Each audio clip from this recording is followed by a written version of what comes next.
hago es básicamente plantear una serie de preguntas y mostrarles también pues varios de los esquemas que recupero de las propias lecturas, un poco para preguntarles a ustedes cómo, en dónde ubican a la política que han elegido, al programa específico que han elegido y cómo ven qué elementos creen que podrían usar de las lecturas para analizarlo. Y bueno, pues una cuestión que es muy importante que debemos de considerar cuando estamos hablando eh, de una perspectiva sistémica, ¿sí? Es precisamente considerar el contexto, ¿no? Y es lo que nos plantean los textos que leímos, el papel del contexto, porque la innovación no es un proceso aislado. Y bueno, fíjense, la innovación no quiere decir únicamente innovación tecnológica. En esta conceptualización, innovación significa ciencia, tecnología, innovación, y además, bueno, pues se presentan los diversos tipos de innovación, ¿no? Y en este proceso, bueno, pues efectivamente, en lo que nos centramos son en las causas, y aquí tengo un error de dedo. ¿Por qué en las causas? Porque como les dije, queremos identificar los problemas, porque estamos en la parte de diseño. La formulación de política es una parte previa. En ese sentido, no aborda las consecuencias que se evalúan posteriormente en esa etapa, ¿no? ¿Cuáles son algunos de los elementos que hemos visto hasta aquí? Estamos ya en la semana 5. Bueno, pues hemos trabajado, entre otras cosas, cómo ha evolucionado la política de ciencia, tecnología e innovación, así como los enfoques principales. Ayer, si estuvieron en la mesa que estuve moderando, pues Rosalba Casas presentaba precisamente una historia de las políticas de ciencia y tecnología en el país y en el mundo, así como diversos enfoques. Una segunda tema que ha emergido, aunque no leímos a profundidad, pues es toda esta parte política de las políticas, ¿no? Las tensiones, los conflictos en la elaboración de la agenda. La agenda es precisamente este terreno en el que se debaten los objetivos que va a tener la política de ciencia y tecnología e innovación. Ese proceso, ese periodo en este sexenio pues ha durado más de lo que usualmente dura. De alguna manera, y eso yo me di cuenta ayer, las jornadas son los organizadores las presentan como un espacio para debatir o un espacio de contrapeso a lo que se ha definido ya desde el gobierno en términos de las políticas de ciencia y tecnología, ¿no? Entonces, lo político de las políticas es muy importante porque puede distorsionar y llevar hacia otro derrotero una política, un programa perfectamente diseñado, ¿no? Bajo todos los parámetros que dicen los diseñadores de política, ¿no? Entonces siempre tenemos que considerarlo y en ese sentido no podemos ser ingenuos de decir, no, pues este programa no tiene detrás ningún conflicto, ninguna tensión, ningún problema, ninguna coalición, etcétera, ¿no? Hemos trabajado ya el enfoque sistémico también, que es, digamos, el enfoque que prevalece en esta maestría y que se combina también con otros enfoques. Vemos también que ya existen enfoques más orientados hacia lo post-competitivo, que ya no se centran tanto en impulsar la competitividad de las empresas, sino en el desarrollo social. La importancia de la mezcla de las políticas para tener asegurar o tratar de asegurar en la medida de lo posible el cumplimiento de los objetivos. Y bueno, pues ahora trabajamos las dimensiones para el diseño y diagnóstico de la política. Por eso, enfatizo, se centran en las causas y no en las consecuencias. Bueno, la política de innovación. Hemos abordado qué es la política de ciencia y tecnología, cuáles son los diversos fundamentos o racionalidades de la política de ciencia y tecnología y también, bueno, elementos para lograr esos objetivos de la política de ciencia y tecnología. Me gustaría que alguno de ustedes me dijera qué plantean estas lecturas sobre cómo lograr los objetivos de la política de CTI. ¿Qué pueden decir? Luis Ricardo. Sí, pues al menos lo que yo entendí es que pues depende del enfoque. Pueden ser políticas muy dirigidas o políticas más, políticas con misión orientada, políticas de intervención y políticas de sistema. Entonces, pues, ¿cómo lograrlo? Pues, lo primero que se tiene que ver es cuál es el objetivo. Entonces, pues ya a partir de eso, pues el autor plantea que pueden ser con diferentes mm, líneas de políticas, por así decirlo. Sí, podemos incluso mezclar, recuerden, pero yo les diría, bien Ricardo, está bien lo que dices, la respuesta corta que les daría es la forma de lograr los objetivos de la política de ciencia, tecnología e innovación, pues requiere muchas cosas, muchos factores, es multifactorial, como les decía hace un rato, pero parte de qué? Pues de un buen diagnóstico y de identificar con claridad. Este buen diagnóstico sistémico implica identificar con claridad los problemas y las causas de esos problemas para luego decidir, ¿sí? ¿Qué racionalidad, qué fundamento quiero yo darle a mi política?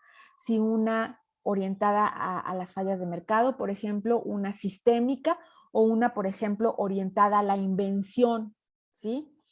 Pero lo primero, pues es lo que estamos haciendo, el diagnóstico y el análisis del diseño. Sí, Luis Ricardo. Profesor, pero no ahí entramos al tema que estamos.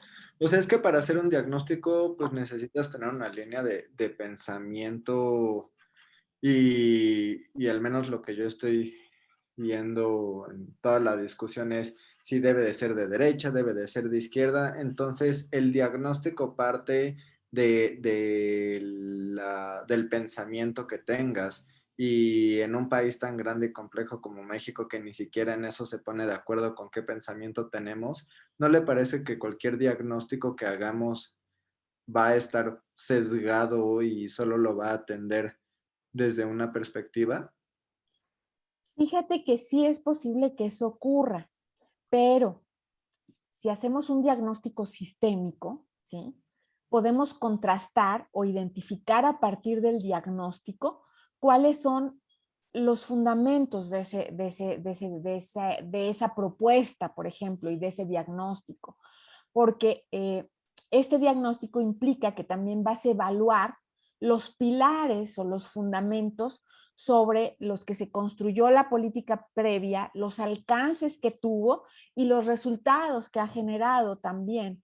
Eh, Desde mi punto de vista, sí es posible, ¿sí? Partir del diagnóstico como tal, ¿sí? Hacer un diagnóstico exhaustivo y ver cuál enfoque sería más pertinente para los problemas prioritarios.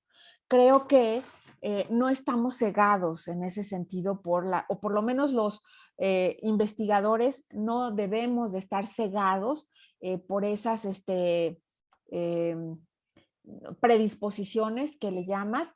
Es un poco como pensar que, por ejemplo, eh, yo voy de vacaciones, vamos a suponer, nunca he ido, pero me acordé de Aspen porque eh, de los primeros casos de contagio que hubo en México fue de un grupo de empresarios muy ricos del país que cada año se iban a Aspen, Colorado, rentaron un avión para ellos y de regreso parece que alguien venía contagiado, se contagiaron como 22 y uno de ellos, un empresario muy importante, estuvo como 2 meses en el hospital ABC y murió al final, ¿no? Pero ¿por qué les digo esto? Bueno, porque si nosotros vamos a la nieve a esquiar, suponiendo, eh, tengo que elegir, ¿sí? Los lentes adecuados para que no se me quemen los ojos, igual si soy alpinista. No puedo llevar unos lentes para lucir, nada más, o unos lentes porque tengo problemas de miopía. O sea, tengo que llevar unos lentes especiales. Y estos lentes especiales, pues no me sirven si voy a la playa y no me sirven si voy a estar frente a la computadora y tengo problemas de cansancio por estar 12 horas en la computadora. Entonces yo diría, la realidad es la que nos debe llevar a definir cuáles son los enfoques más pertinentes de acuerdo a los problemas que identificamos, ¿sí? Obviamente todos los humanos tenemos distorsiones de la propia percepción individual y colectiva. Muchos a esto se le denomina ceguera de taller, pero, pero bueno, si hacemos un trabajo colectivo y a profundidad y sabemos que la ceguera de taller es algo que nos caracteriza, bueno, creo que sí podemos tener un diagnóstico amplio y certero para elegir cuáles serían los enfoques más apropiados. Pero bueno, Luis Ricardo salió y entró, no sé si escuchó la explicación. Bueno, me gustaría avanzar un Sí, poco en sí la los... escuché, profesora, Ah, muchas gracias. muy bien. Sí. En los problemas sistémicos, ¿no? Y en los problemas sistémicos, aquí vemos propuestas, recomendaciones que nos dicen cómo podríamos diseñar una política de innovación, cómo identificar problemas de políticas en los sistemas de innovación a través del diagnóstico y qué es un problema de políticas. No voy a andar en esto porque me parece que el equipo lo ha planteado bien, hubo una discusión al respecto y quisiera irme con más detalle a ver algunas cosas. Sí, hay varias críticas que podemos hacer, algunas las mencionaron ustedes, creo que hay otras. Y yo la primera que rescataría, en primer lugar, bueno, el gran supuesto del diseño de la política pública es que parte de que es un proceso racional y que así como lo diseñamos, bueno, vamos a lograr los objetivos, ¿no? Y esto está muy lejos de la realidad. Muy lejos de la realidad porque en sociedades como la nuestra, por ejemplo, los problemas de poder, los conflictos, la falta de recursos, pues distorsionan el proceso desde el principio, un poco como decía Luis Ricardo, ¿no? Si son los políticos o, por ejemplo, el Centro de Estudios de Opinión de la Cámara de Diputados el que va a hacer el análisis o el diagnóstico, pues jura lo que va a estar distorsionado, como cuando está distorsionado, cuando Hershey's mandó a hacer una investigación por la que pagó muchísimo dinero para hablar de las ventajas o de los beneficios del chocolate, ¿no?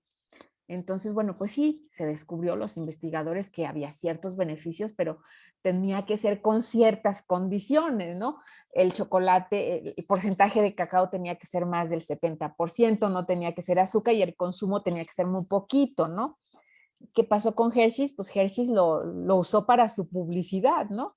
Entonces lo mismo sucede cuando es el Centro de Estudios de Opinión de la Cámara de Diputados el que hace un diagnóstico. Por eso es muy importante hacer diagnósticos independientes y muchos diagnósticos en ese sentido. Creo que también efectivamente es un enfoque que está centrado en el desarrollo de capacidades, ¿no? No es un enfoque centrado en las consecuencias o en el impacto desde el diseño, y esa es una gran crítica que podemos hacer. Y bueno, pues también acá tenemos que ver que se supone que es el Estado el que va a disminuir los problemas que no puede el sector privado, las fallas de mercado. Sin embargo, ¿hasta dónde puede el Estado efectivamente establecer mecanismos para resolver estas fallas de mercado? ¿No? Yo creo que sí tiene muchos elementos criticables que tenemos que retomar, que tenemos que mejorar, ¿no? Pero bueno, me detengo un poco más en estos ejes para el diagnóstico o el diseño de políticas de ciencia, tecnología e innovación a partir del texto de Edler y Fagerberg. Esto lo tienen en un documentito de Word que les puse también. Y aquí, bueno, fíjense, tiene tres grandes ejes, ¿no?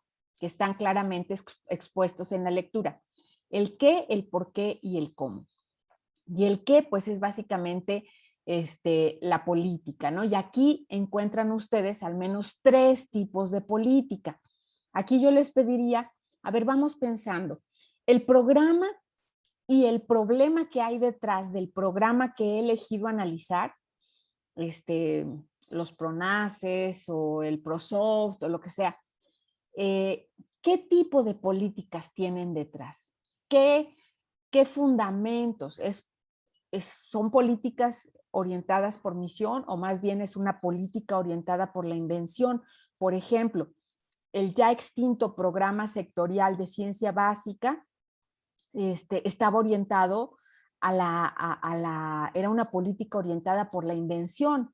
Es un enfoque más estrecho orientado a producir ciencia básica. Y la ciencia básica, el único objetivo que tiene es comprender nuevas áreas de la realidad, ¿sí? Y nos hace falta mucho conocimiento en un país como México. Entonces yo diría, no es que esté mal, pues es un enfoque que está limitado a eso. Entonces, vayan pensando, a ver, de los programas que eligieron, ¿qué hay detrás de ese programa? ¿Quiere generar nuevas soluciones? ¿Se centra en generar nuevo conocimiento? ¿Se centra en generar soluciones? ¿O bien es un programa orientado a fortalecer el sistema? ¿Sí? Que serían las 3 orientaciones. ¿Qué hay detrás? ¿Qué quieren resolver? Bueno, pues quiere resolver una falla de mercado, quiere resolver la articulación entre los componentes del sistema de innovación, o bien quiere estudiar, por ejemplo, el path dependence de la innovación o de la falta de innovación en un contexto específico, ¿sí? Hoy en día, por ejemplo, estudiar el path dependence o la trayectoria de dependencia es muy importante en países como el nuestro, en regiones como las nuestras.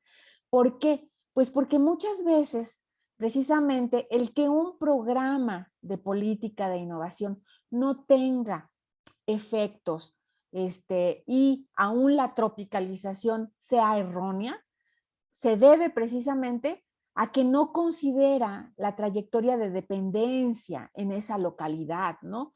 Y bueno, pues esto nos mete en muchos problemas. Tenemos que estudiar la historia, la trayectoria que ha tenido, ¿no?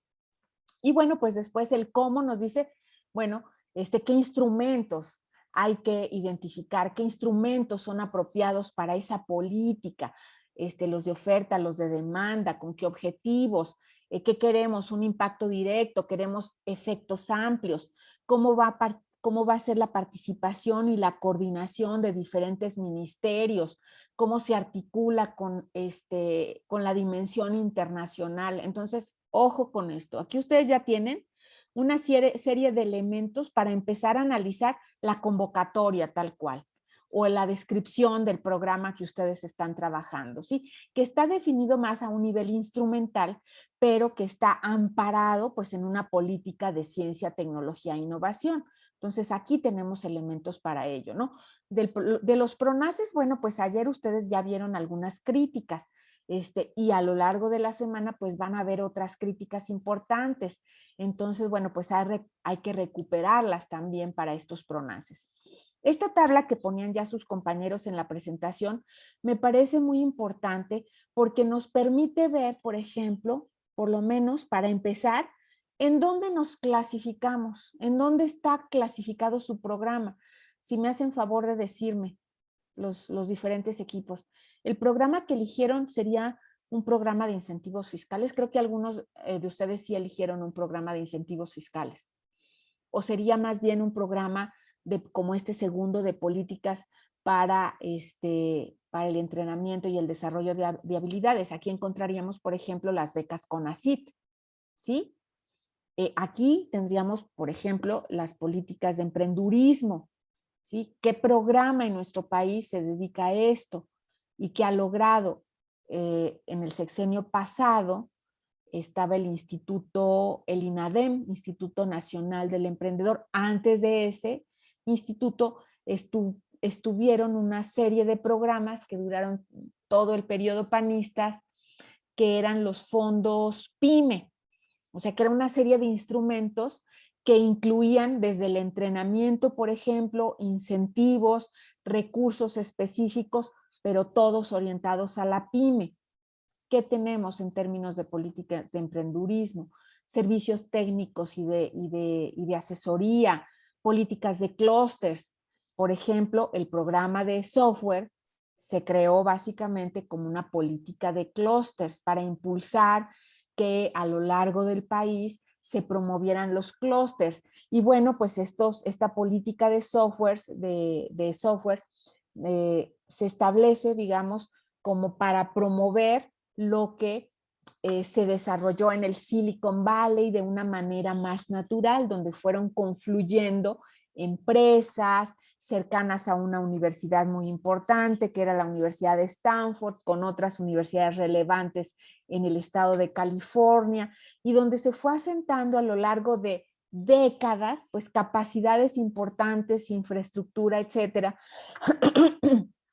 Cuando se crean estas teorías de clústeres y de sistemas de innovación, bueno, los gobiernos intentan replicar esto y bueno, pues una manera de hacerlo pues es a través de políticas de software.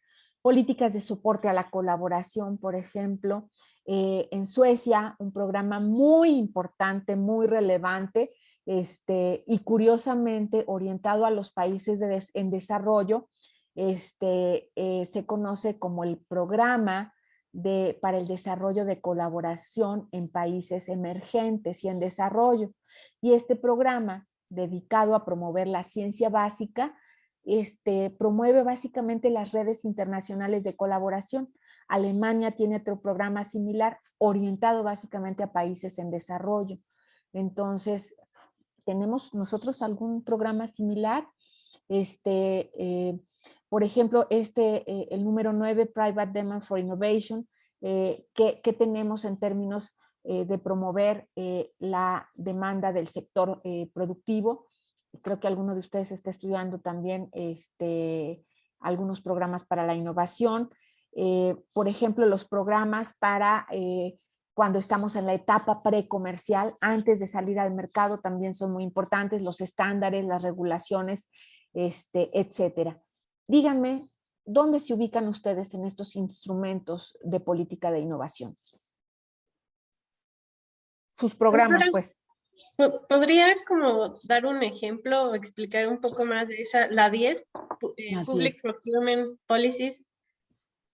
Sí, cómo no. ¿Ya les dejé de compartir? Sí. Sí.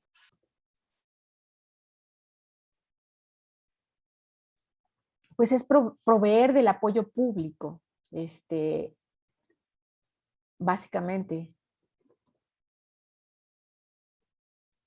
Proveer, muchos programas podrían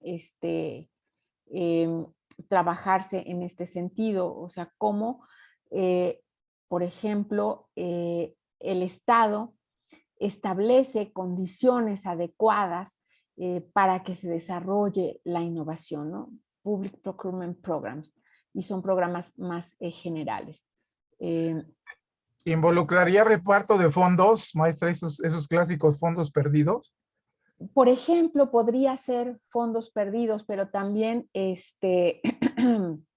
apoyos directos podría ser, ¿no? Apoyos directos para empresas, apoyos directos para universidades, apoyos a fondo perdido, que tenemos en realidad muy pocos en nuestro país, más allá de los que antes otorgaba el CONACYT, etcétera. Pero es el esfuerzo público para el desarrollo de la innovación que después puede aterrizar en otros fondos, por ejemplo.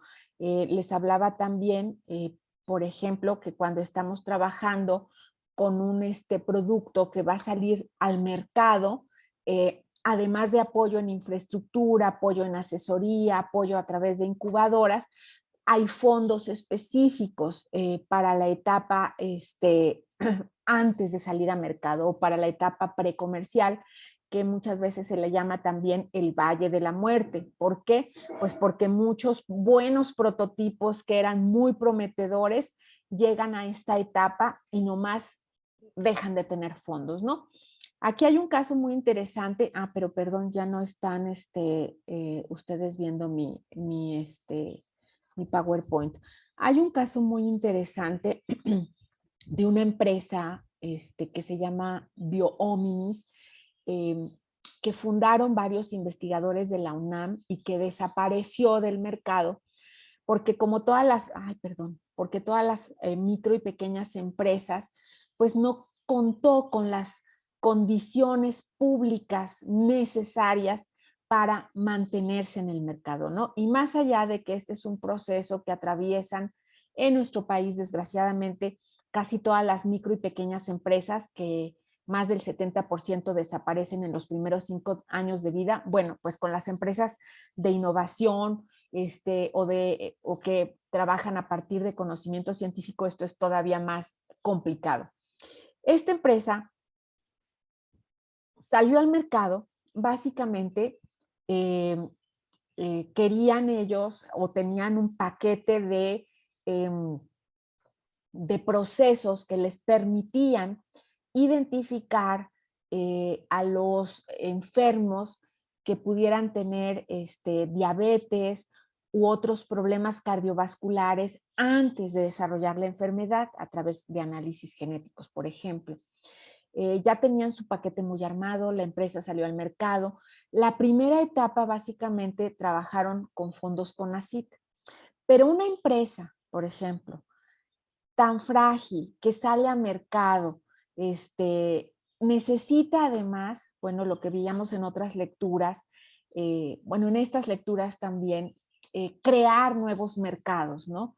Y para crear nuevos mercados, en esta primera etapa, requiere que ya no puede tener fondos CONACYT porque ya pasó de la parte precomercial y necesita, por ejemplo, que se le condonen impuestos, necesita, por ejemplo, tener recursos a muy bajo costo, necesita otras condiciones para pasar estos 5 años, por ejemplo, esta asesoría, pues un montón de estos programas, incluyendo precisamente estas políticas de apoyo público, pues serían muy, muy importantes cuando ya sale al mercado, por ejemplo, y es algo que en nuestro país, bueno, se ha visto muy mal, ¿no? Se ve como muy satanizado, que es algo que no toca.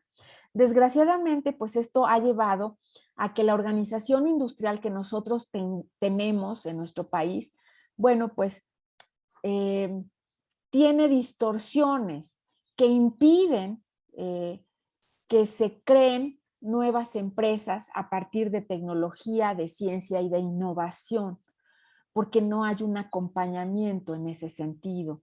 Entonces, vemos que en realidad una empresa, en este caso Biomines, pues habría necesitado un montón de estos programas. Tanto, por ejemplo, pues programas de apoyo en la etapa precomercial, en la etapa que ya salió al mercado, programas, por ejemplo, para impulsar la demanda, programas de soporte, programas de consejería técnica y de servicios, también, por ejemplo, una política clara de emprendimiento, entre otras cosas, ¿no? Entonces, no es que un solo programa permita lograr algo, sino que tenemos que articular una serie de ¿cómo se llama? De instrumentos para lograrlo, ¿no? En ese sentido, por ejemplo, podríamos señalar que estos programas pueden dedicarse tanto a la demanda, pero también a incrementar la investigación y desarrollo. Y que esta tarea, bueno, pues se ha visto muy disminuida en el sexenio actual. En general, en nuestro país ha sido pues una impronta que ha caracterizado a todos los programas, pero con la disminución que ha tenido el presupuesto para ciencia y tecnología, bueno, pues esto se ha visto todavía más impactado, ¿no? No sé si queda un poco más claro y no sé quién preguntó. Sí, está bien, fui yo, gracias, maestra. Pero bueno, la pregunta que yo les he hecho no me la han contestado. ¿En dónde se identifican a su programa? Sí, profe. Anaí. Bueno, pues igual usted ya había hecho una introducción. Creo que el programa para el desarrollo de la industria del software responde a las políticas de clúster porque está dirigido a fortalecer precisamente esta industria. Bueno, conjugaba lo de desarrollo de la industria del software y la innovación. Pero también creo que, o sea, igual usted ayúdeme a aclarar, por favor. Sí, puede como combinarse con otro tipo de políticas, por ejemplo, las de fortalecimiento de habilidades o entrenamiento, porque es uno de los elementos fuertes del programa, de fortalecer las habilidades, capacidades. De hecho, algunas de las partidas están orientadas a brindar capacitación para profesionales. ¿Cómo lo identificaban? Como especialización, recursos humanos especializados, que metían recursos para certificados y capacitaciones. Incluso como la compra de equipamiento era para fortalecer estas capacidades. No sé si, si lo podemos entender como una combinación de objetivos de los instrumentos. Claro, por supuesto. Acuérdense que la semana pasada vimos el Policy Mix y efectivamente el programa de software no solamente sería una política de clúster, también integra elementos de entrenamiento y capacitación. Efectivamente también integra, por ejemplo, elementos, y no me acuerdo si los veo aquí, déjenme ver, de Technical Services and Advice. ¿Por qué? Porque una de las partes más importantes también en las primeras etapas del programa de software era, y esto tiene que ver con otro de los elementos que plantea EdQuiz, tenía que ver con la calidad. Entonces, hubo una vinculación entre la universidad, la empresa y el gobierno para que desde el TEC de Monterrey se entrenara, se capacitara a las empresas participantes en el programa para obtener las certificaciones CMM1 y CMM2, que no me pregunten ahorita, pero se me fue, no me acuerdo qué es, pero es una certificación muy costosa que les permitía a las pequeñas empresas de software ser proveedoras de multinacionales y de empresas grandes de software, ¿no? Entonces fue una parte muy importante. Entonces, en este programa podemos ver 4 o 5 instrumentos de política que se aglutinan para el logro de un objetivo, ¿no? También podríamos hablar de incentivos fiscales, por ejemplo, o más que de incentivos fiscales, probablemente Public Procurement Policies. ¿Por qué? Pues porque una parte del dinero pues la ponía el gobierno federal, otra parte el gobierno estatal y otra parte las empresas. En este sentido, bueno, pues teníamos participación tanto del lado de la demanda como de la oferta. No sé si con este ejemplo queda un poco más claro. Creo que sí. ¿Sí? ¿Los demás? ¿Alguien quiere poner otro ejemplo del programa que está trabajando? Sí, profesora. Por ejemplo, nosotros que vamos a estudiar la parte de InnovaPyme, podría entrar perfectamente el punto 9 y el punto 4, ¿no? Ya que parte, digamos, del propósito del programa, pues es exactamente llevar la inversión a investigación y desarrollo e innovación en las MIPYMES, ¿no? Pero con una forma de complementar, no sustituir con recursos el monto que las empresas realizan, digamos, específicamente en ciencia, tecnología e innovación. Ok. Entonces, por lo pronto serían 9 y 4. ¿De acuerdo? Y 4. Y tal vez 3, ¿no, Arturo? Porque también se busca fomentar cierto entrenamiento y habilidades, sobre todo en la parte de mercadotecnia, ¿no?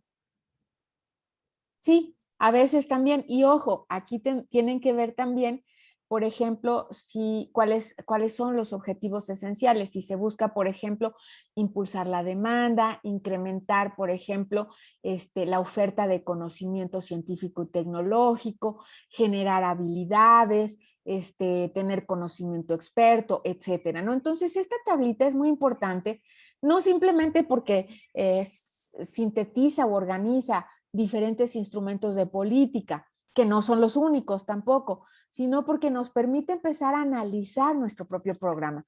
Pero alguien levantó la mano y no alcancé a ver. Tania. Sí, gracias, doctora. Pues nosotros tenemos el PRONACES de transición energética y estuvimos viendo los objetivos de este PRONACES es promover un sistema energético resiliente y diversificado y alcanzar un nivel de consumo de energía sustentable a largo plazo.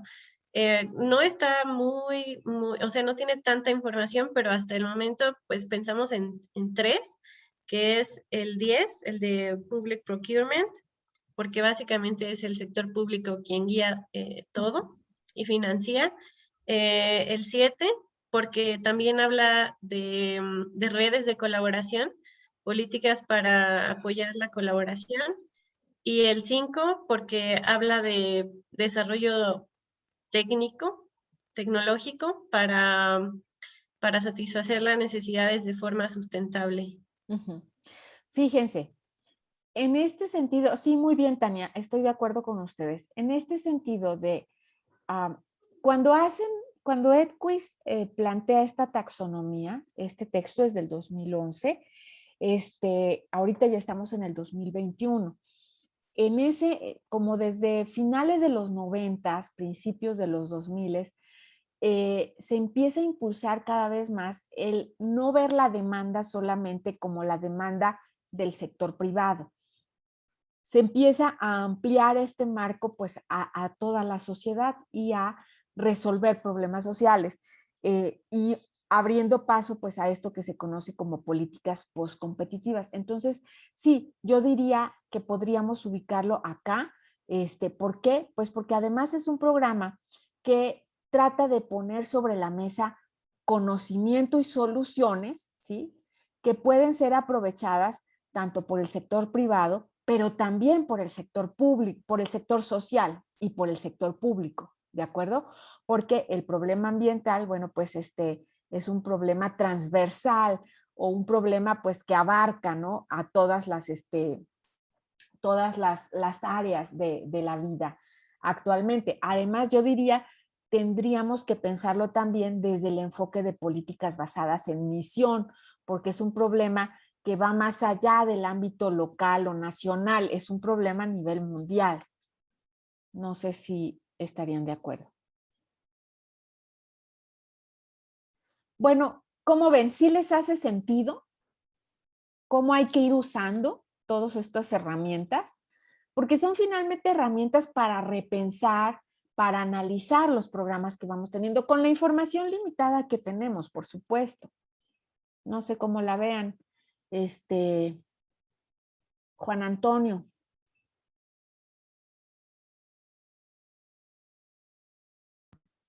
Hola, profesora, ¿sí me escucha? Sí.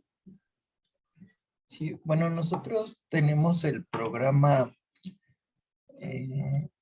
del CONACYT, que es Proyectos de Infraestructura Social de Ciencia y Tecnología. Entonces, pues estaba yo checando como en cuál, porque podría abarcar varios instrumentos de política de innovación, ¿no? Sí, podría. Sí. Ahora, ojo con esto, tampoco es que aquí estén todos los instrumentos de política posible, ¿no? Esta es una clasificación que hace EdQuiz y que pues también tiene limitaciones, ¿no? Me parece muy útil, nos da algunos elementos, pero bueno, también podemos retomar lo planteado en las sesiones previas e ir avanzando y detallando cada vez más hacia qué va orientado, ¿no? Yo creo que la infraestructura depende de si está orientada, por ejemplo, a promover clústeres. También en el caso del software, por ejemplo, en algunos estados se definieron y se pusieron al servicio del sector, de este sector, áreas muy baratas a bajo precio para que se instalaran todas las empresas y que esta colaboración fuera más exitosa, poniendo a disposición de las empresas pues espacios, digamos, colectivos a bajo precio o subsidiado.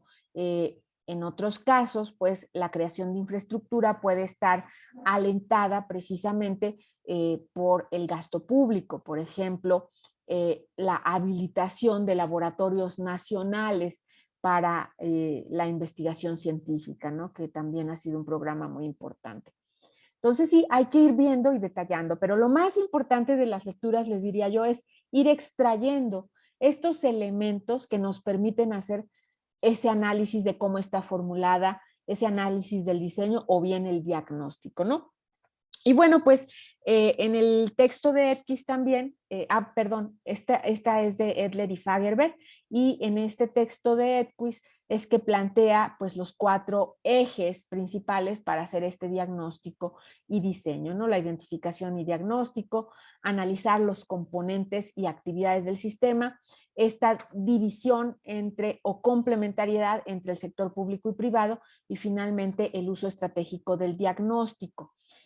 Creo que a partir de esta reflexión, bueno, pues podemos identificar los actores centrales en el programa que ustedes están trabajando, los componentes esenciales en ese programa, los insumos que se requieren, el problema que se quiere resolver y las características específicas del instrumento que ustedes quieren trabajar, ¿no? Que serían elementos importantes